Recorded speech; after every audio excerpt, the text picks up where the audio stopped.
Hey there, how's it going? Last week just flew by. This video will probably be shorter than normal because of limited time this weekend. I got 2 extra days off from work this week for the Thanksgiving holiday, and it still doesn't feel like enough time. Basically, Thursday was spent with family and eating until I couldn't keep my eyes open. And I'm doing it again on Sunday for Indie Dev Friendsgiving, which is hosted by my buddy Javi. I'm actually writing and recording this on Saturday so I can go. I should be showing some video of it right now, so hopefully it was fun. I'm sure it was. Even with all the holiday stuff going on, I did get quite a bit of game dev related things done this week, although only a small portion was for Monkeys with Guns. On Monday, I posted the last episode and the beta build 2.4.1 to fix the black screen bug, and right away I received comments letting me know that the bug seems to be fixed. Yay! But that there was a bunch of issues if you started hitting certain keys on the keyboard. Boo. That's when I realized that after fixing the bug and making the whole new build, I forgot to disable all my random debug controls. So a few people had some interesting things happen when hitting certain keys. So I did disable the debug controls and posted beta 2.4.2, so hopefully we're all good now. But hey, it's a beta, it's gonna have issues. On Wednesday, I went to the OC Indie Dev Meetup that happens once a month here, and showed off what I've added in the last month to Monkeys with Guns, as well as talked about demoing at Indie Speak. It was a small group due to the holidays, but we had a great time as always. We all presented and then just hung out and talked for a good long while. Then I pretty much spent the rest of the week getting a couple of games finished up for licensing, which has taken way longer to get working than I expected, but it's my first time dealing with APIs and such. So I've learned a bunch, and luckily the contact I've been working with has been a pleasure to work with this whole time. I'll talk more about the process in the future when everything is complete. I still have a bit of work to finish on one of the games, then I'll send it off and handle any revisions needed. And that's pretty much my week aside from making this video.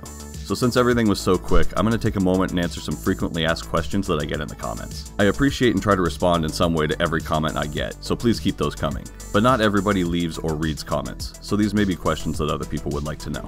Number 1. What engine do you use?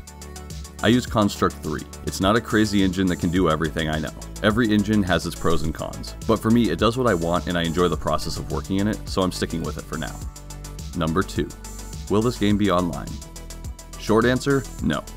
Slightly longer answer, maybe with the Steam Remote Play thing, I don't know. There is always things like Parsec as well, but we will have to see when we get there. Scope is a real issue when you are a solo dev, and trying to learn and implement online features sounds terrible to me. I am sorry if you don't have anyone local to play with. I'm not trying to leave you out. I can only do what I'm capable of and have the drive for. Making games is how I spend my free time, so I want to keep that in the realm of enjoyment for myself. And unfortunately, online just really isn't in the cards for what I want to do.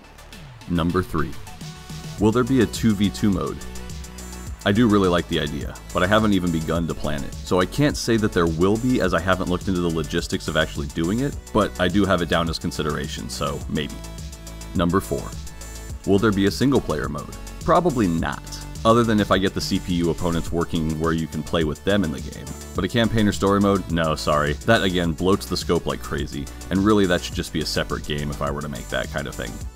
And finally, number 5. When will the game be done? Absolutely no clue. I think the game gives off the impression that it's further along than I personally think it is. Yes, I could probably just finalize a few things, slap a price tag on it and move on, but there are still a good amount of things that I want to do and change. So sorry not to have a good answer here, but if you want to check it out, the beta is available to download for free and you can play it right now. I haven't mentioned this before, but when you click the download button, it asks about a donation.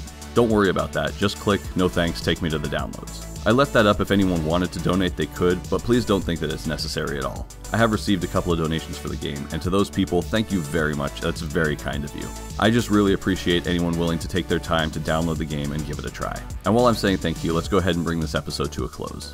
Thank you very much for watching. If you have any questions or comments, feel free to leave them below or message me on Twitter.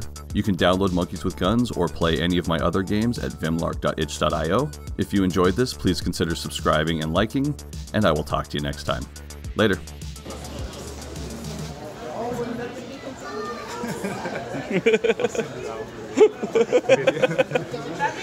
That'd be a good ending.